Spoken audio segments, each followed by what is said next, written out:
Hello, ngayong araw isasama ko kayo sa gala namin dahil ang sabi sa amin is magre-rides kami. Dapat ang plano namin is magbe-beach kami this day. Kaso, ayun nga, may nag-call na mag-rides daw kami. So, yes. And nagdala lang din kami ng pamalit na damit. Pero ang nangyari dyan, hindi ko naman nagamit yung pantaas ko kasi hindi siya bagay dun sa nadala ko. Basta hindi ko na-feel. Bigla akong na-insecure sa katawan ko. Usually, hindi naman. So, dito, naghihintay lang kami sa baba ng building. And medyo mainit pa dito sa Dubai, ha. That time, nang nag-video ako. And then, grabe rin yung breakouts ko. Nakakita nyo naman sa skin ko. Usually, wala naman akong mga little bumps. Wow. So, hindi talaga namin alam kung saan kami pupunta. Ang akala ko lang din is magka-coffee, i-eat kami.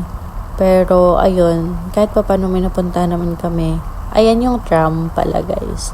And at this time, nakasakay na kami sa sakyan nyo. Nakikita nyo naman. Ayun lang, medyo konting catch-up lang naman ang mga nangyari. Katawanan, mga ganon. Tapos dito, papunta na kami ng cafe. Hindi ko alam kung cafe talaga siya or resto because meron naman silang maraming options ng food and meron din syempre dun view. Papakita ko sa inyo mamaya kasi nga dadalhin ko kayo. And yun nga pala, habang nasa biyahe, bigla ko lang din syempre napapaisip tayo no, na parang dati naisip ko lang na ririnig ko lang sa mga tao, sa TV, sa kung anong app man, na talagang disyerto dito, wala daw nabubuhay. Pero nakikita nyo naman sa video, no? Kahit pa paano may mga tumutubo naman na talagang, tinanong ko din if inaalagaan ba daw yung mga ganyan. Pero usually daw, pag nasa disyerto is hindi. Kusang tumutubo sila. Kung ano yung mga halaman na pwedeng tumubo, yan daw yon. Pero yung iba, well-maintained daw yon. So, depende pa rin. So, dito pala kami pumunta, no? Hindi ko alam kung anong pinanggagawa nitong isa na to na nakakahilo sobra. So, at this time, ako ba nag-video nito? Feeling ko hindi. Kita nyo, nakikita ko yung ng isa dahil pabida-bida ako, papasok na tayo. And, tada! Ito yung loob niya, guys. Maganda naman, di ba? Maganda siya, lalo na ditong part. Ang ganda. Oh. Si takbo pa. Akala mo naman talaga.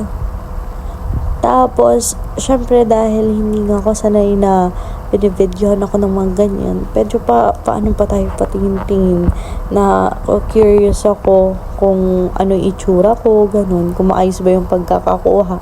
Alam ko naman na, basta. Usually, okay naman ako sa kung ano lang napipili kong damit. Kahit kita yung tiyan, kita yung dibdib, wala akong pakialam unless merong someone na sasabihin sa akin na ganito, ganyan. Like, girl, talaga, wala akong pakialam. Wala akong pakialam. Hindi ko naman dapat talaga yun minamind. Pero minsan, pasok at papasok yun sa utak mo, diba? Nakita niyo pala yung view. Ang ganda, diba? Ang linis. And meron silang room dyan na pwede yung i-rent, pero hindi na namin ginawa yun. Kasi, nag-hotel din naman kami. Kasi may iba pa kami pinuntahan. Pero, ayan yan siya. Nakikita niyo ba? So, nagpunta kami doon kasi wala pa naman yung food namin.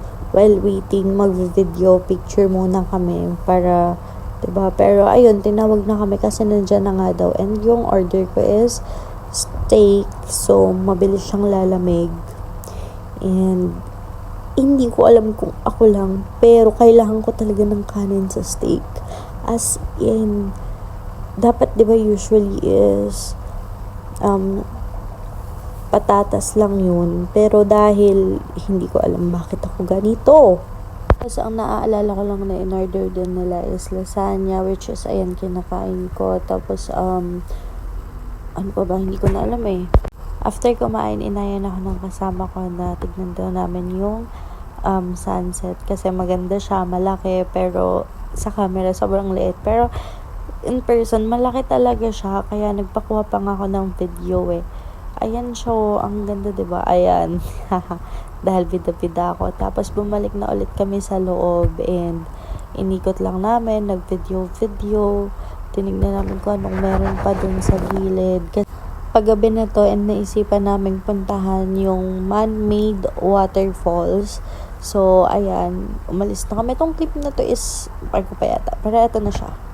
Diba, pupunta kami na sa, ayun, nakikita nyo man, dahil saglitan lang naman yun yung, waterfalls na sinasabi nila. And hindi ako nag-expect na ganito pala pag man-made yung itsura. Kasi akala ko talagang waterfalls na waterfalls pa rin ganun. Dahil manol ang ina ito. And ang sabi din sa akin is nakarating na pala kami sa pinakadulo ng Emirates. Isipin nyo yun, isang araw lang nagkape lang kami. Tapos doon na kami nakarating sa pinaka ng Emirates. Pinakadulo. Wala pa yan ha, may iba pa kaming pupuntahan. So, anong mangyayari girl? 'Di ba? Bago pala kami makapunta dito, nag-grab muna kami ng coffee and hindi ko na rin na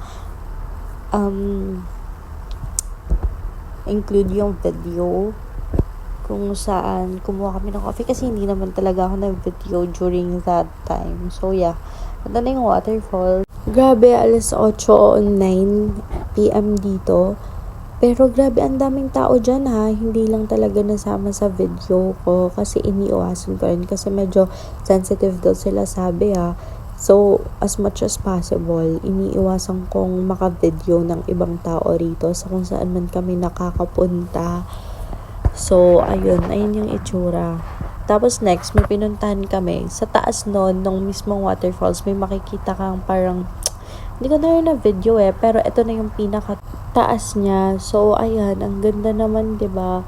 And then, sa kabila nito, may restaurant na, ayan siya. Merong mga tao sa gilid, merong tao sa loob, and ayun lang, bawal mag-smoke. If want nyo, bawal siya. So, ayan ako. Ano ba naman yun? Hindi ko talaga gustong nakikita ko sa itsura ko. So, ito, try namin i-adjust para makita, para mabigyan naman ng justice yung view. Pero talagang hindi